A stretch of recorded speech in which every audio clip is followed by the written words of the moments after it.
The barrel of the Glock 17 gleamed under the harsh Texas sun, pointed steadily at the center of Elena Kane's chest. She did not tremble. She did not scream. She simply tightened her grip on the steering wheel, her dark eyes locking onto the sweaty, flushed face of Officer Harlan Reed. He was smiling, a cruel, jagged grin that suggested he enjoyed this part of the job far too much. He thought she was just another terrified tourist passing through his county. He thought the FBI credentials resting on the dashboard were a desperate lie, a fake prop bought online. He had no idea that a silent alarm had been triggered the moment his lights flashed. He had no idea that his entire world would shatter with a single phone call. The asphalt of Interstate 10 shimmered in the oppressive heat, creating mirages of water that vanished as soon as the tires of the black Chevrolet Tahoe rolled over them. Inside the vehicle, the air conditioning was fighting a losing battle against the heavy humidity of Cedar Ridge, a sprawling county that sat like a dusty thumbprint on the map of East Texas. Elena Kane adjusted her sunglasses, her gaze flicking between the road ahead and the rearview mirror. She was not supposed to be here. At least that is what the official logs back in Quantico would say. Officially, Special Agent Kane was on administrative leave following a high-profile bust in Chicago that had left her with a fractured rib and a need for quiet. But Elena did not do quiet, and she certainly did not do coincidence. Her younger brother Darius had driven through Cedar Ridge on his way to a college orientation in Austin. He had called her in a panic, claiming a local deputy had seized cash from him, money he had saved for tuition under the guise of civil asset forfeiture. Darius had not been speeding. He had not been drinking. He was just young, black, and driving a car that the deputy decided was too nice for him. When Elena looked into the incident, the report was non-existent. The money had simply evaporated. But the name on the citation Darius had managed to photograph was real. Officer Harlan Reed. Elena was not here for revenge. She was here for reconnaissance. She wanted to see if Reed was just a bad apple, or if the whole tree was rotten. She had swapped her usual government-issued SUV for a rental with out-of-state plates, dressed in casual civilian clothes, a simple t-shirt and jeans, and placed a hidden 4K dash cam on the passenger seat, obscured by a box of tissues. She was cruising just under the limit. Her hands were at 10 and 2. She was the model motorist. Then she saw it, hidden behind a billboard advertising Big Earl's BBQ. The nose of a Cedar Ridge patrol cruiser poked out like a shark, sensing blood in the water. As she passed, Elena watched the cruiser in her side mirror. It did not pull out immediately. It waited, predatory and patient, before peeling onto the highway. Elena felt the familiar cold prickle at the base of her neck. She maintained her speed. The cruiser accelerated, closing the gap aggressively, riding her bumper so close she could see the officer's sunglasses, reflecting her own license plate. He did not turn on his lights. She tapped the brake lightly, just enough to flash the lights, signaling him to back off. That was the trigger. Blue and red LEDs exploded in her rearview mirror, blindingly bright even in the daylight. The siren chirped once, a short, angry burst. "Here we go," Elena whispered to the empty car. She signaled right, slowing down gradually, and pulled onto the gravel shoulder. The dust cloud billowed up around the Tahoe as she came to a halt. She put the car in park, killed the engine, and rolled down all 4 windows. It was standard procedure to put an officer at ease to show you had nothing to hide. She placed her hands on the top of the steering wheel, fingers spread open. In the side mirror, she watched Officer Harlan Reed exit his vehicle. He was a mountain of a man, thick-necked and heavy-set, with a uniform that strained against his midsection. He did not walk. He strutted. His hand rested casually yet possessively on the grip of his service weapon. He did not approach the window immediately. He stopped at the rear of her car, touching the trunk, a tactical move to leave fingerprints and ensure the trunk was latched. But he did it with a heavy slap that reverberated through the chassis. Elena took a deep breath. She controlled her heart rate, forcing it to remain steady. She was a woman who had stared down cartel lieutenants and negotiated with domestic terrorists. A small-town bully should not have been a blip on her radar. But out here on this lonely stretch of road where cell service was spotty and the trees grew thick, a badge like Reed's was a license to do whatever he wanted. Reed reached the driver's side window. He did not say hello. He did not ask for license and registration. He leaned down, chewing on a toothpick, and let his mirrored shades scan the interior of the car. "You know how fast you were going, darling?" Reed drawled, his voice thick with false politeness that barely masked the aggression underneath. "I was going under the limit, officer," Elena replied, her voice level and calm. "The limit is higher." Reed chuckled, a dry, rasping sound. "Is that what that fancy rental tells you? My radar clocked you at a higher speed. That is reckless driving in a construction zone." "There are no construction signs for miles," Elena countered, keeping her hands visible. Reed's smile vanished. The shift in his demeanor was instant and violent. The playful cat was gone. The wolf had arrived. He spat the toothpick onto the ground. Are you calling me a liar, girl? I am stating a fact, officer, and I would appreciate it if you did not address me as girl. Reed leaned in closer, his face inches from the open window. Elena could smell stale coffee and chewing tobacco. I will address you however I see fit. You are in Cedar Ridge now. We do not care how you do things in— He glanced at the rental plates. Illinois. Step out of the car. Am I under arrest? Elena asked, not moving. I said step out of the car. Reed roared, his hand unsnapping the retention strap of his holster. Elena knew the law better than he ever would. She knew she had the right to refuse until he provided a lawful order based on probable cause. But she also knew that men like Reed did not care about the law. They cared about dominance. If she refused, he would drag her out through the window, and she needed him on camera doing exactly what he was about to do. Okay, Elena said softly. I am unbuckling my seatbelt. I am stepping out. She moved slowly, deliberately. She unclicked the belt. She opened the door. As she stepped onto the hot gravel, the heat hit her like a physical blow. Reed did not step back to give her space. He crowded her, using his size to intimidate. He was towering over her. Turn around, hands on the hood, Reed barked. Officer, what is the reason for this stop? Elena asked, turning but keeping her head turned toward him. Speeding is a citation, not an arrestable offense in this state unless it is over the limit. I smell marijuana, Reed lied smoothly. That gives me probable cause to search the vehicle and your person. Now turn around before I help you turn around. Elena's blood ran cold. She had never smoked in her life. It was the oldest trick in the dirty cop playbook. He was manufacturing a reason to tear her car apart, find the cash he assumed she had, or worse, plant something. She turned and placed her hands on the hot metal of the hood. She felt Reed's heavy hands patting her down, rough, intrusive, searching for more than just weapons. He lingered too long near her pockets. He was enjoying the power. You got anything that would stick me? Needles, guns, knives? No, Elena said through gritted teeth. What about that purse? Reed gestured to her bag sitting on the passenger seat. My identification is in there, Elena said. And my badge. Reed froze. The pat-down stopped. He stepped back, a look of genuine confusion crossing his face, followed quickly by amusement. Your badge, he laughed, a loud barking sound that echoed off the trees. What are you, a mall cop? Security guard at the Gap? I am a special agent with the Federal Bureau of Investigation, Elena said, turning to face him. Her voice dropped an octave, losing the scared motorist act and adopting the steel of a federal agent. And you are making a very serious mistake, Officer Reed. For a second, silence hung heavy in the air. Reed looked at her, really looked at her, and then he doubled over laughing. He laughed so hard he had to brace his hands on his belt. FBI. Oh, that is rich! That is rich! You hear that, world? She is a Fed. He wiped a tear from his eye. Honey, you ain't no Fed. You are a liar.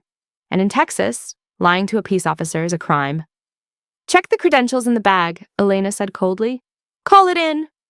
Reed's face hardened. The amusement evaporated. He was done playing. I do not need to check your fake ID, he spat. He stepped forward, his hand dropping to his gun. You are under arrest for impersonating an officer, resisting arrest, and possession of a controlled substance. I am going to tow this car, and I am going to lock you up in a cell so dark you will forget what the sun looks like. Elena saw the shift in his shoulder muscle. It was a tell she had seen a dozen times in training simulations. He was about to get physical. I am reaching for my credentials, Elena said, moving her hand toward the open window. Do not you move, Reed screamed. I am showing you my identification, Elena insisted, her hand inching toward the bag. Instinct of a man who had never been told no. He drew his weapon. The motion was fast, practiced. The black metal cleared the holster and leveled at Elena's chest. I said freeze, he screamed, his finger hovering on the trigger. Get on the ground now, face down in the dirt. Elena froze. She raised her hands slowly, palms out. The dash cam inside the car was capturing everything. The angle of the gun, the rage in his face, the fact that he was threatening deadly force against an unarmed woman who had identified herself as a federal agent. Officer Reed, Elena said, her voice eerily calm. Look at the windshield. Look at the device on the dash. Reed glanced briefly at the small black camera lens staring back at him. He sneered. Dash cam? He scoffed. My word against yours. And guess what? My dash cam is malfunctioning today. Yours will probably get lost in the evidence locker. Now get on the ground. He took a step forward, jamming the barrel of the gun toward her face. Elena did not drop. She looked past the gun, past the uniform, directly into his eyes. You have made a grave error, she whispered, and then she smiled. It was not a smile of submission. It was the smile of a trap snapping shut. The smile unnerved Reed more than a scream would have. He blinked, sweat dripping from his brow into his eyes, stinging them. Why was she not crying? Why was she not begging for her life? He had pulled this gun on a dozen people before, travelers, teenagers, locals who looked at him wrong. They always crumbled. They always broke. But Elena Kane stood like a statue carved from obsidian. I'm going to count to 3, Reed shouted, his voice cracking slightly. 1 Officer Reed, Elena said, her voice cutting through the humid air. My badge number is 894 Alpha Kilo. I am the lead investigator for the DOJ Task Force on Police Corruption in the Southern District. 2, Reed yelled, stepping closer. He was feet away now. Shut your mouth! At this moment, Elena continued, speaking faster but with perfect clarity. A silent distress beacon in my vehicle has been active. My team is currently tracking my GPS location. 3! Reed lunged. He did not shoot. He was not ready to commit murder in broad daylight. Not yet. But he pistol-whipped the air, aiming to strike her with the heavy barrel of the Glock to force her down. Elena moved. It was not the clumsy movement of a civilian. It was the fluid, explosive motion of a Krav Maga expert. She ducked under the swinging gun, her left hand swatting his wrist outward, while her right hand drove a palm heel strike into his solar plexus. Reed gasped, the air leaving his lungs in a wheezing rush. He stumbled back, his boots slipping on the loose gravel. He did not drop the gun, but his aim went wild, pointing toward the sky. You bitch! He gasped, recovering his balance. He raised the gun again, his eyes wide with murderous intent. He was humiliated. He had just been struck by a suspect. In his mind, the narrative had just shifted from arrest to justified use of deadly force. Drop the weapon, Elena commanded. She had not drawn her own gun. It was ankle-holstered and hard to reach, but she stood in a combat stance. You are dead, Reed screamed. You are dead! He leveled the gun. Screech! The sound came from everywhere at once. It was the sound of rubber burning against asphalt, of heavy engines roaring to their red lines. Reed flinched, his eyes darting to the highway. From the north, a convoy of 3 black Chevrolet Suburbans was tearing down the road, driving on the wrong side of the highway to bypass traffic. From the south, a helicopter crested the tree line, banking hard, the letters FBI emblazoned in white across its dark blue fuselage.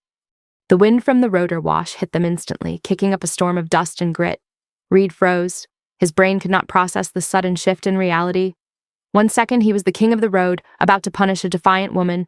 The next he was standing in the center of a hurricane. The lead Suburban drifted sideways, tires screaming, and slammed to a halt yards away. The doors flew open before the wheels had even stopped spinning.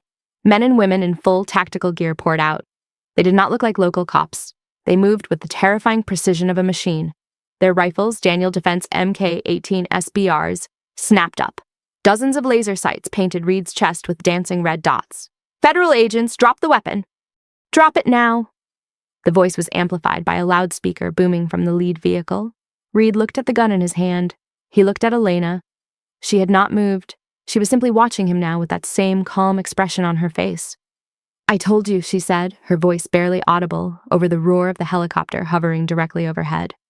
Reed's hands began to shake. The reality of the situation crashed down on him. This was not a fake badge. This was not a lie. He had just drawn a service weapon on a federal agent, assaulted her, and threatened to kill her. All while her entire team was listening. I was, Reed stammered, lowering the gun. Face down. Do it now or we will fire. The voice from the loudspeaker roared. Reed dropped the Glock. It hit the gravel with a dull thud. He fell to his knees, his hands going up in the air, his face draining of color until he looked like a ghost. Elena walked over to him. She did not look triumphant. She looked disappointed. She kicked his gun away, sending it skittering under his own patrol car. Get on your stomach, Reed, she said quietly. He complied, lying flat in the dust, his cheek pressed against the sharp rocks. A team of agents swarmed him. Zip ties were cinched tight around his wrists, much tighter than necessary. Someone ripped the mirrored sunglasses off his face and tossed them into the ditch. One of the tactical agents, a tall man with a beard named Special Agent Preston Vale, Elena's partner, hauled Reed up by his armpits. "You have the right to remain silent," Vale growled into Reed's ear. "But I highly suggest you start crying. It might help your case with the jury. Actually, no, it will not." Elena walked past Reed, straight to her rental car. She reached into the passenger seat, grabbed her purse, and pulled out the gold badge and leather wallet. She walked back to where Reed was being held.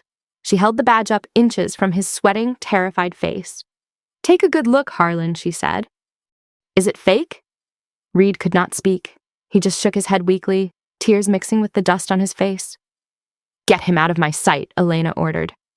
As they dragged him toward one of the black SUVs, the radio in Reed's abandoned patrol car crackled to life.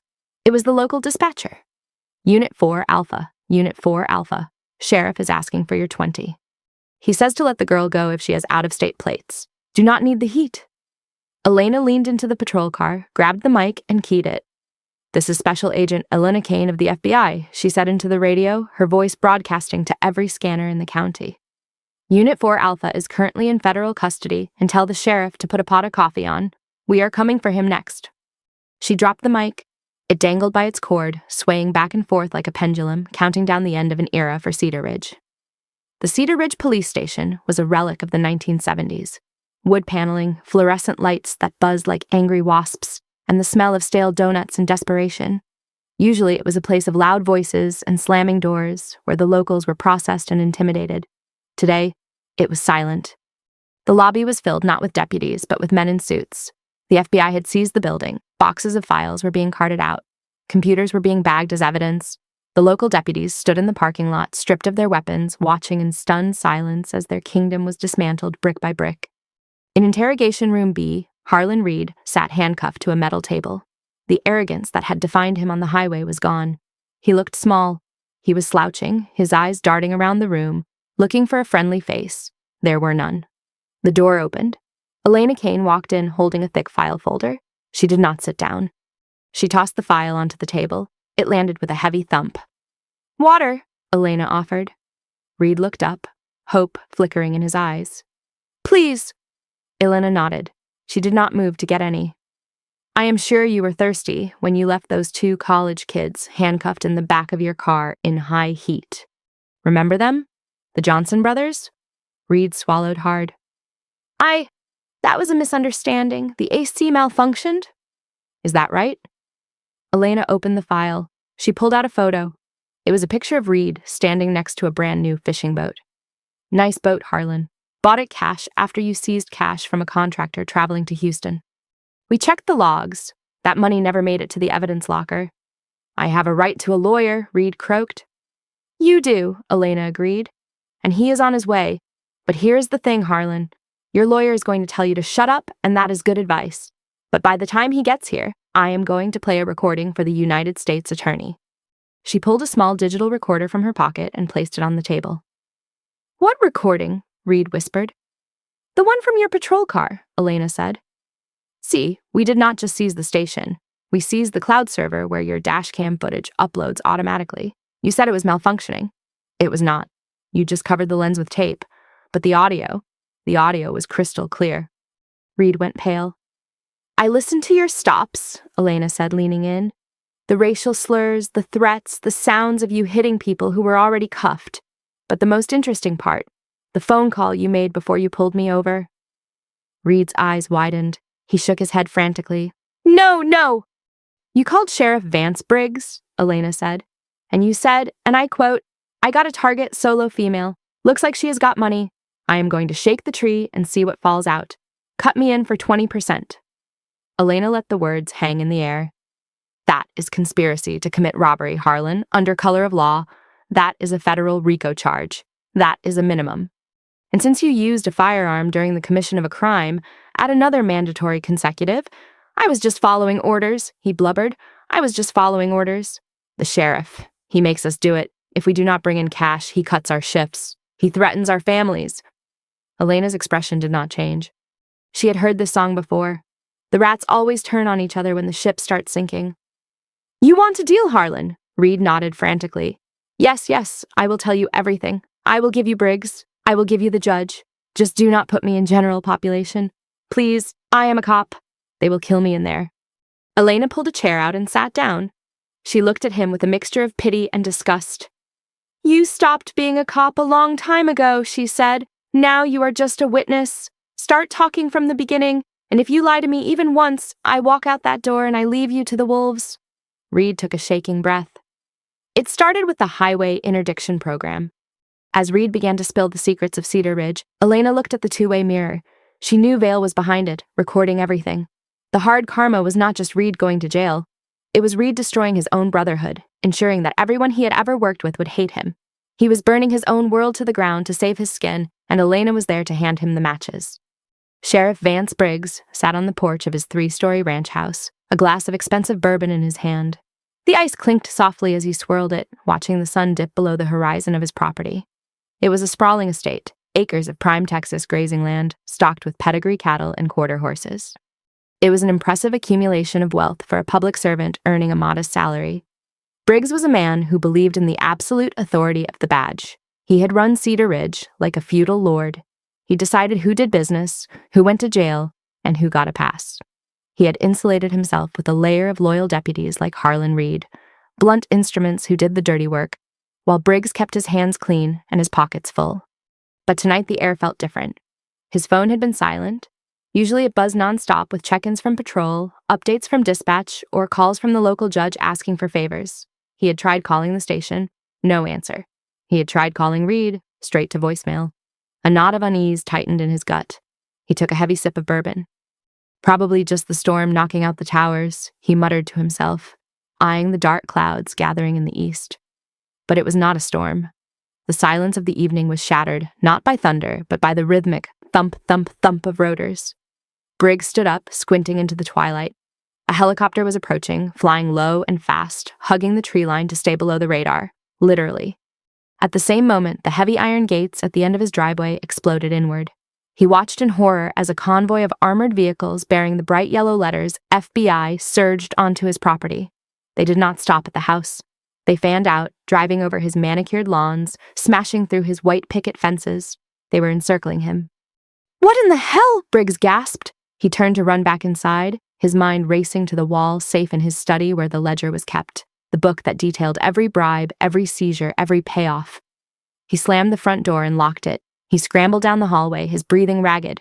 He burst into his study, swept a painting of a cowboy aside, and spun the dial on the safe.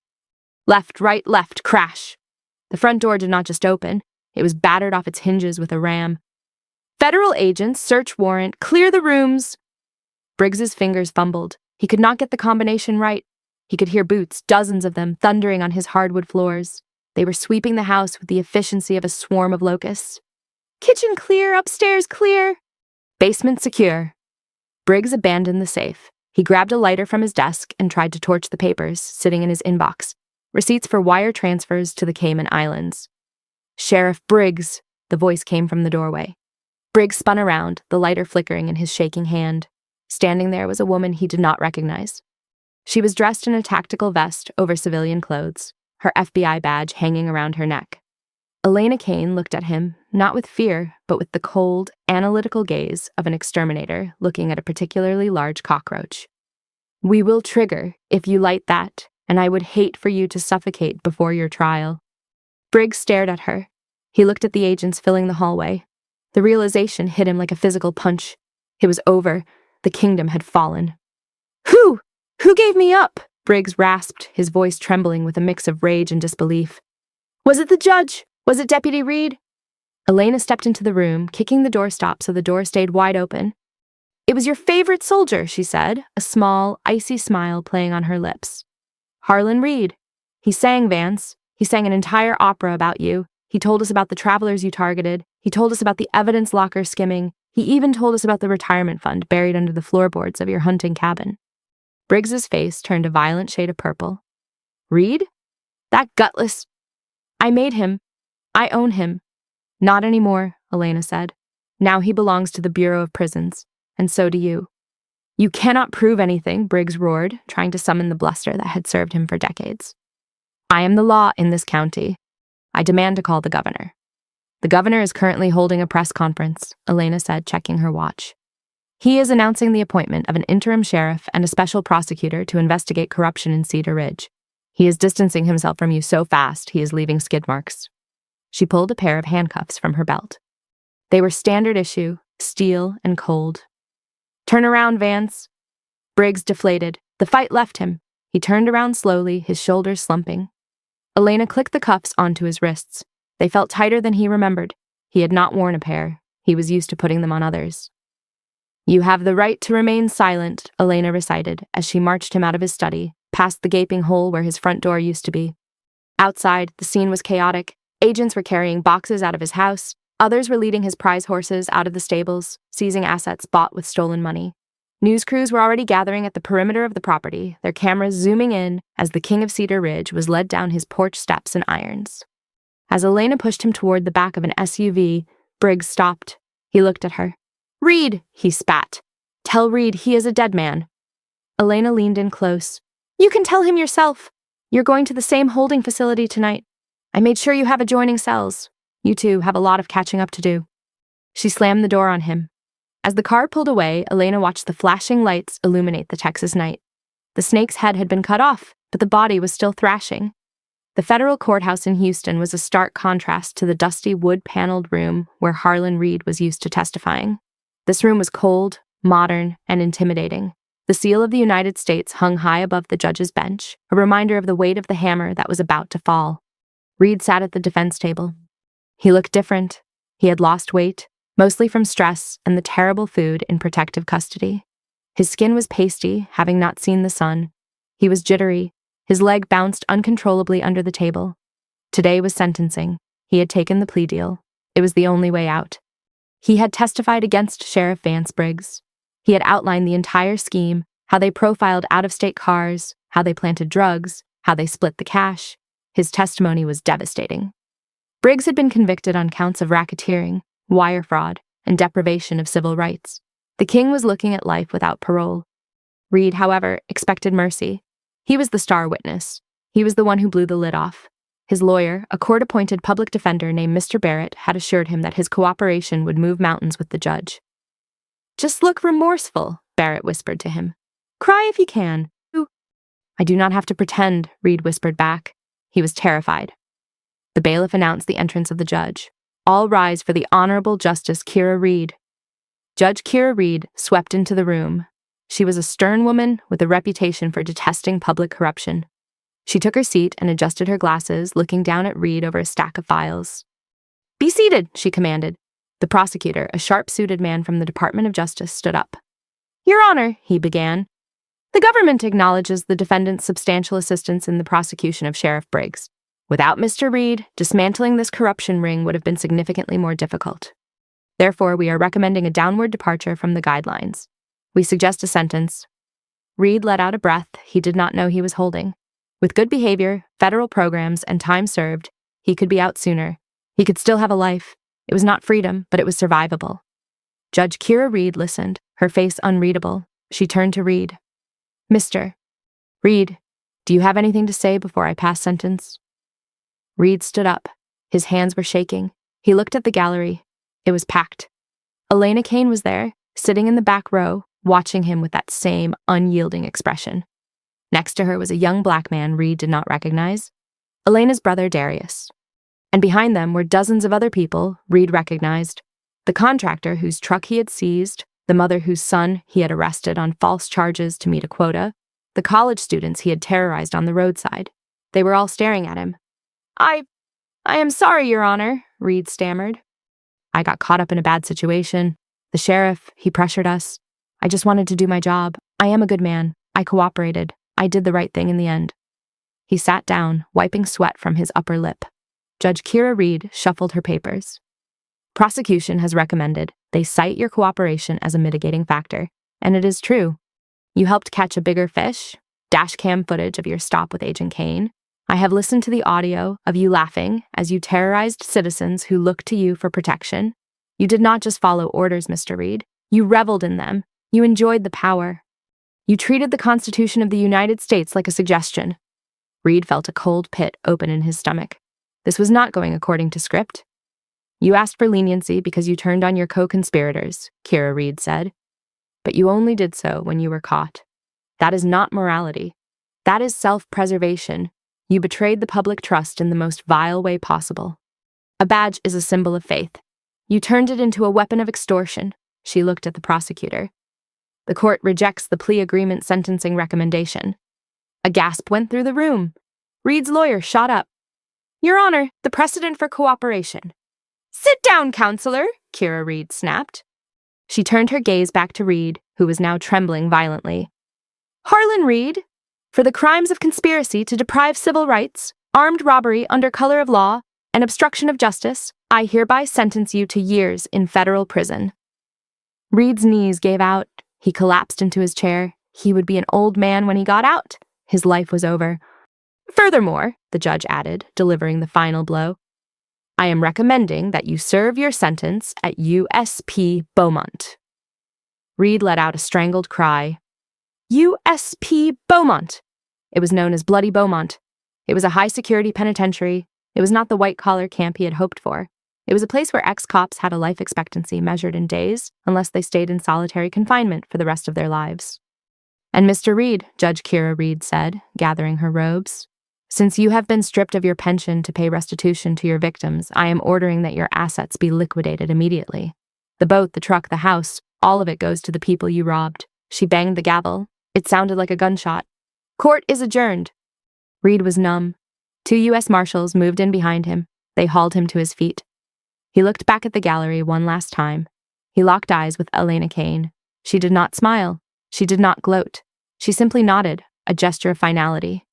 Then he looked at the young man next to her, Darius. Darius stood up. He reached into his pocket and pulled out a $20 bill. He held it up just for a second, then crumpled it and tossed it into the aisle as Reed was dragged past. Keep the change, Darius whispered. The karma had not just hit, it had crushed him. Reed was dragged through the side door, his sobbing echoing in the hallway, while the people he had tormented walked out into the bright, free Texas sunshine. USP Beaumont was a fortress of concrete and misery rising out of the Texas swamp. It smelled of industrial disinfectant, unwashed bodies, and despair. For inmate number, formerly known as Officer Harlan Reed, it was hell on earth. Reed had been in the SHU, Special Housing Unit. Protective custody sounded like a luxury, but in reality it was solitary confinement with a nicer name. He was locked in a small cell for most of the day. His window was a slit that looked out onto a brick wall. The silence was the worst part, or rather the lack of human conversation. The noise of the prison was constant, shouting, banging, the mechanical clank of electronic locks. But no one spoke to him. To the general population, he was a badge, a cop. If he walked into the yard, he would be stabbed before he reached the weight pile. To the guards, he was a dirty badge, a traitor who made their jobs harder by eroding public trust. They hated him more than the inmates did. On a humid day, the slot in his steel door slid open. A guard named Officer Darius peered in. Darius was young, black, and held himself with a kind of rigid professionalism Reed had mocked his entire career. Mail, Darius said, sliding a single manila envelope through the slot. Reed scrambled off his cot. Officer Darius, hey man, can I get extra rec time? My legs are cramping up in here. Darius looked at him coldly. It is Officer Darius to you, inmate. And no, regulations say 1 hour. You know the rules. You used to enforce them. The slot slammed shut. Reed stared at the door. The irony was a bitter pill that choked him every single day. He looked down at the envelope. It was from a law firm in Dallas. His heart hammered against his ribs. Maybe it was an appeal. Maybe Mr. Barrett had found a loophole. He tore it open. It was not an appeal. It was a petition for dissolution of marriage. His wife, Valeria, was filing for divorce.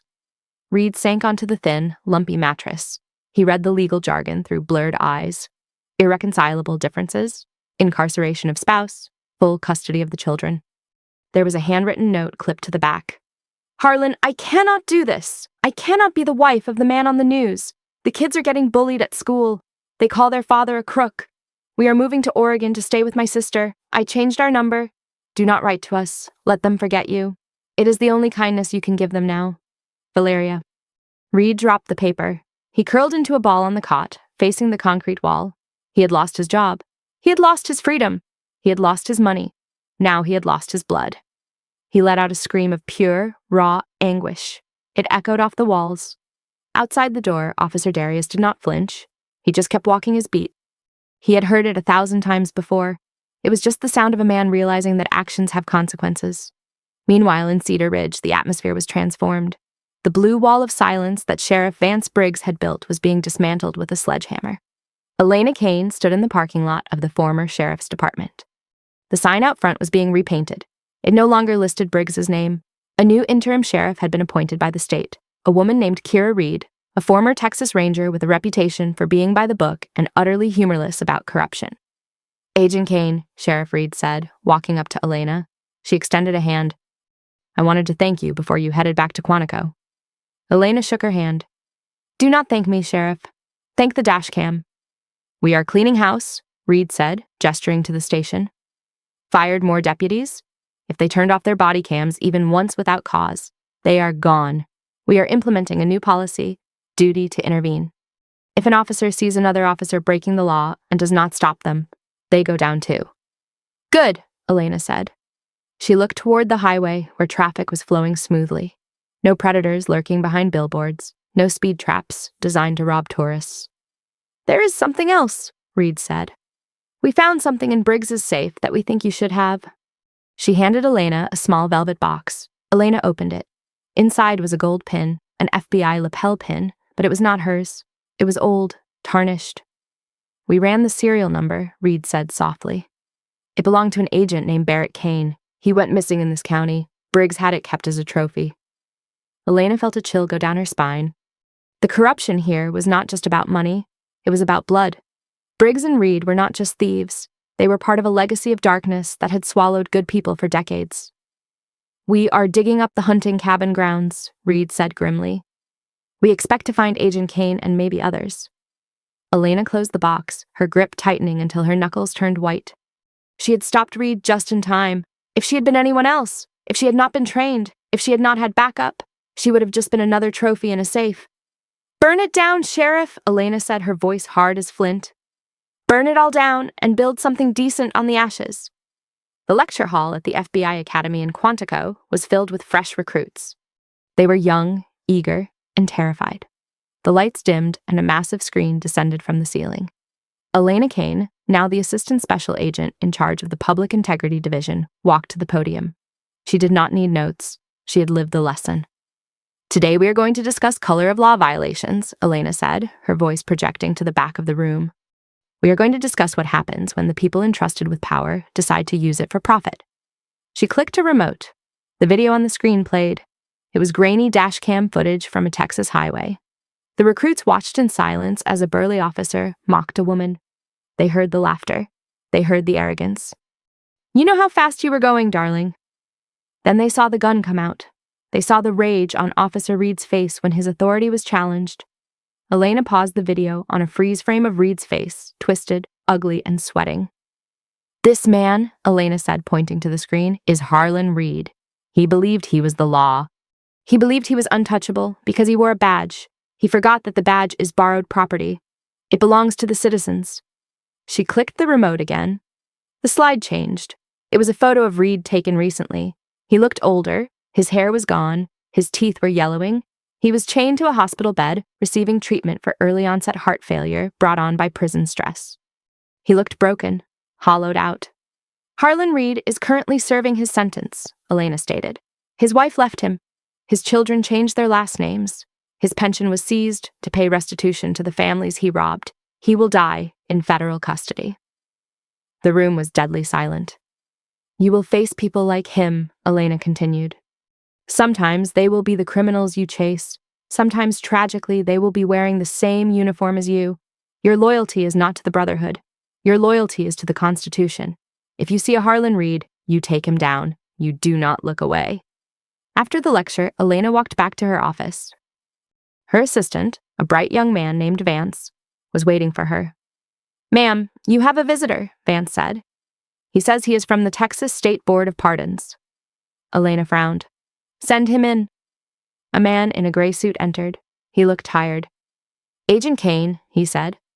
"I am here regarding the compassionate release petition for inmate Reed. His health is failing. He is asking to be released to a hospice center to die." Elena sat behind her desk. She looked at the file the man placed in front of her. She thought about the fear she felt when that gun was in her face. She thought about the missing agent, Barrett Kane, whose remains had indeed been found on Briggs's land, a murder Reed had helped cover up as a rookie. She thought of Darius and the money stolen from his tuition fund. But mostly she thought about the look in Reed's eyes when he laughed at her badge. It was a look of absolute impunity. Compassionate release requires the victim's input, the man said. Do you have an objection? Elena picked up a pen. She looked at the man. Mr. Reed had the opportunity to show compassion to dozens of people, Elena said evenly. He chose cruelty every single time. He did not just steal money. He stole faith in the system. He traumatized a generation of people in that county. She wrote a single word on the form. Denied. She slid the paper back across the desk. Tell Mr. Reed, Elena said, standing up and turning to look out the window at the American flag waving in the courtyard, that he is exactly where he belongs. He wanted to be a part of the system so badly. Now he can stay in it until the very end. The man nodded, picked up the file, and left. Elena did not watch him go. She picked up her phone and dialed a number. Hey, Darius, she said when her brother answered. Yeah, I am good. Just finishing up work. I was thinking, let us go visit that college campus of yours this weekend. I hear they named the new law library after you. She smiled. The sun was setting over Quantico, casting long shadows. But for the first time in a long time, the world felt a little bit brighter. The Karma loop was closed. The story was done. The downfall of Harlan Reed was not just about one bad traffic stop. It was about the inevitable collapse of power when it is built on fear rather than respect. Reed thought his badge was a shield that would protect him from consequences. But he learned the hard way that in the era of digital surveillance and federal oversight, the Good Old Boys Club is closed for business. He lost his freedom, his family, and his legacy, becoming nothing more than a cautionary tale played on a projector screen for future agents. Justice is not always swift, but as Elena Kane proved, when it hits hard. If this story kept you on the edge of your seat, please hit that like button. It helps the algorithm share this justice with more people. Subscribe and ring the bell so you never miss a new episode of True Crime Dramas. What would you have done if you were in Elena's shoes? Let me know in the comments below. Thanks for watching.